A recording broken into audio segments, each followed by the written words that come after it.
All right, we are back for chapter 10. This is called Malicious Mischief. Malicious Mischief. The act of purposely destroying the property of someone else's business. Jessie was all in knots. Evan was madder than ever at her, and she couldn't figure out why. He had said, "Do you want to call off the war?" And she had said, "Sure, let's call off the war." Or something like that. That's what she'd meant to say. That's what she'd wanted to say. But what had she really said? She'd mentioned Megan. Oh, she'd almost spilled the beans about Megan giving her the $104. But she hadn't. She'd kept her mouth shut just in time. Jessie smiled, remembering that. So why had Evan acted like that was the matter with him? Had acted like that. What was the matter with him? Jessie lay down on her bed. The world was a confusing place, and she needed Evan to help her figure it out. If this is what fourth grade was going to be like, she might as well just give up now. And there was something else that was tying her up in knots. That $208. It wasn't really hers. Megan had given it to her to make a donation. She hadn't given it to Jessie the way Evan's friends had given their money to him. That still made her so mad when she thought about it. Oh, she wanted to get even with him for saying she didn't have friends. So even though it looked like she had $208 in her lockbox, only half of that money she could honestly call her own. Still, if push came to shove and she needed it all to win, sure, she'd use it all. This was a war. But if she pretended that all the money was hers, hey, what if Evan has even more than that? So if she lost, even with Megan's money, gulp. Jessie hadn't thought of that. If she lost, even with $208, if she lost, oh my gosh, winner takes all. She would lose all of Megan's money to Evan. How could Jessie explain that to her friend? You see, I took all the money you earned to help rescue animals, and I lost it to my brother, who's going to buy an iPod. Megan would hate her. All the girls who were friends with Megan would hate her, and Evan already hated her. So that was that. Goodbye, fourth grade. She couldn't use Megan's money to try to win the bet. It was too risky, but did she have enough to win on her own? Jessie felt desperation rise in her throat. How much money did Evan have? She had to find out. Jessie tiptoed upstairs to the attic office. She listened at the closed door. Her mother was on the phone. Then Jessie snuck downstairs. Evan was watching TV in the family room. Like a whisper, she crept back upstairs and into Evan's room. There was a strict rule in the Tresky house. No one was allowed in anyone else's room without an express invitation. That was the term. It meant that Jessie had to say, "Evan, can I come into your room?" And Evan had to say yes before she put even one toe over the line. So even though Evan's door was wide open, just crossing the threshold was a direct violation that carried a fine of $1. But that was the least of Jessie's concerns. She snuck over to Evan's bookshelf and picked up a carved cedar box, Evan's chosen souvenir from the family summer vacation. The orange-red wood of the box had a scene etched into the top, a sailboat sailing past the lighthouse while the gulls flew overhead. The words Bar Harbor, Maine were painted in the sky. The box had brass hinges and a clever latch. What it didn't have was a lock. Jessie flipped open the lid, immediately smelling the spicy, sharp scent of the wood. She couldn't believe her eyes. Her hands started pawing through the bills, dozens of them. There was a 10 and a bunch of 5s and more 1s than she could count. She sat on Evan's bed and quickly sorted out the money. Evan had $103.11, 89 cents less than she had. 89 cents. He could sell one lousy cup of lemonade tomorrow and beat her, and there was nothing she could do about it because she'd be at the beach. I can't let him win, she thought. I can't. She had gotten to the point where she couldn't even remember what had started the whole war. She couldn't remember why it had been so important to win in the first place. Now she just had to win. She messed up the money and stuffed it back into the box. That night in bed, she lay awake trying to think of some way to stop Evan from selling even a single glass. Sometimes in the dark thoughts came. Jessie had a very dark thought. The next morning was Sunday, and the rule in the Tresky house was that everyone could sleep in as late as he or she wanted, but Jessie awoke to the sound of the electric garage door opening. She sat up in bed and checked the clock. 8 a.m. Then she looked out her window just in time to see Evan pedaling away on his bike, his backpack on his back. She quickly dressed and hurried down to the kitchen. Her mom was making scrambled eggs and toast. "Hi, Jess. Want some?" she asked, pointing with her spatula at the pan of sizzling eggs. "No, thanks," said Jessie. "I washed your blue bathing suit last night.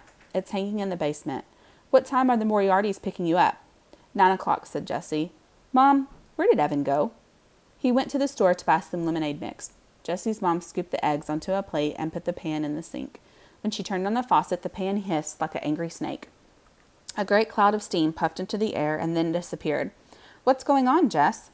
"What's with all the lemonade stands and you and Evan fighting?" Jessie opened the pantry cupboard and pulled out a box of Kix. "Nothing," she said. She watched the cereal very carefully as she poured. She didn't want to look at her mother right then. Mrs. Tresky got the milk out of the refrigerator and put it on the counter next to Jessie's bowl. "It doesn't seem like nothing. It seems like there's a lot of bad feeling between the two of you." Jessie poured her milk slowly. "Evan's mad at me. And he's going to be a whole lot madder after today," she added in her head. "What's he mad about?" asked Mrs. Tresky. "I don't know. He called me a baby and said I ruin everything. And..." Jessie felt it coming. She tried to hold it back, but she knew it was coming. Her shoulders tightened up, her chest caved in, and her mouth opened in a howl. "He said he hates me." Tears poured out of her eyes and dropped into her cereal bowl. Her nose started to run and her lips quivered. With every sob, she let out a sound like tires squealing on a wet road.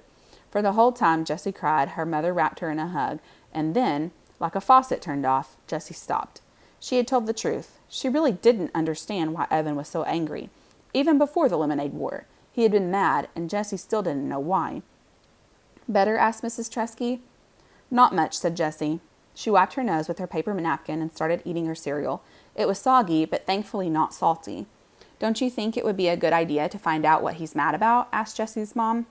"You're never going to stop being mad at each other until you both understand what the other person is feeling." "I guess so," said Jessie. "It can be hard sometimes. It's even hard to know what you're feeling yourself. I mean, how do you know about him?" asked Mrs. Tresky. Jessie didn't have to think long. All the insults and anger, the confusion and fighting seemed to converge in a single flash of white-hot feeling. "I hate him. I hate him for saying all those mean things and for not letting me play. I hate him just as much as he hates me. More." Mrs. Tresky looked sad. "Can we have a sit-down about this tonight, after you get back from the beach?" "No," said Jessie, remembering the spit vow. Evan would be mad if he knew that she had worried Mom with their fighting, and then he'd spill the beans about the terrible thing she was about to do. Jessie didn't want her mom knowing anything about that.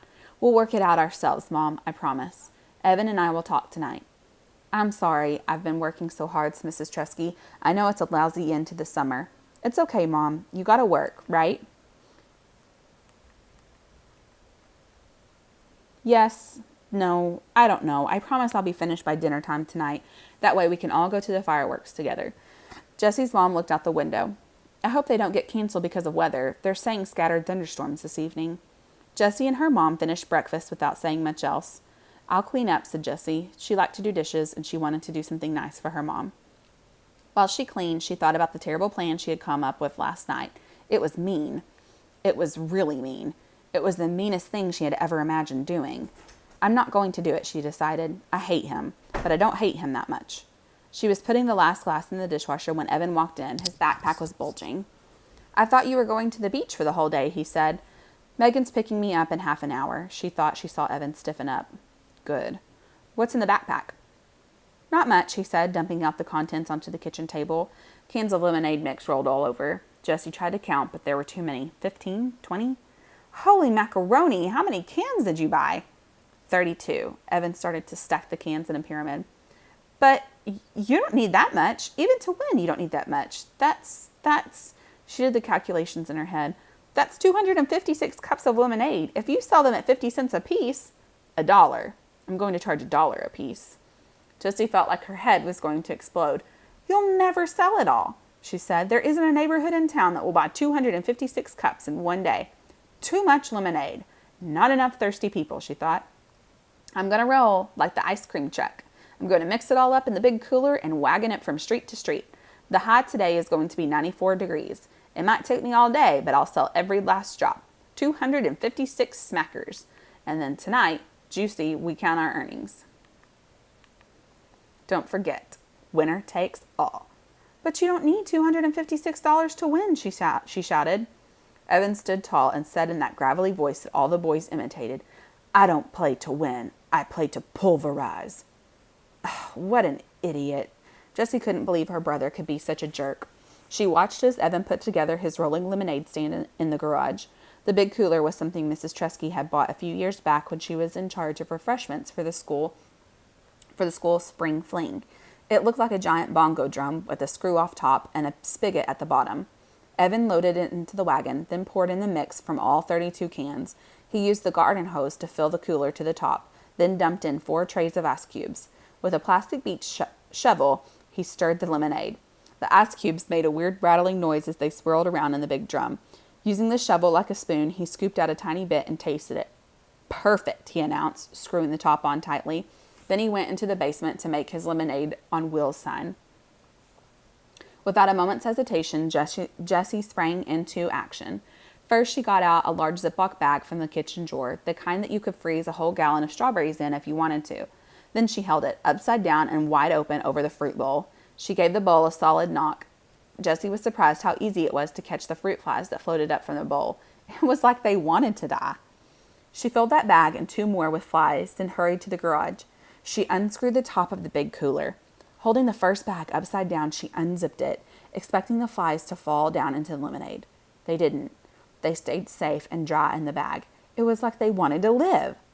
Too bad for you, you stupid flies, said Jessie as she plunged the bag into the lemonade.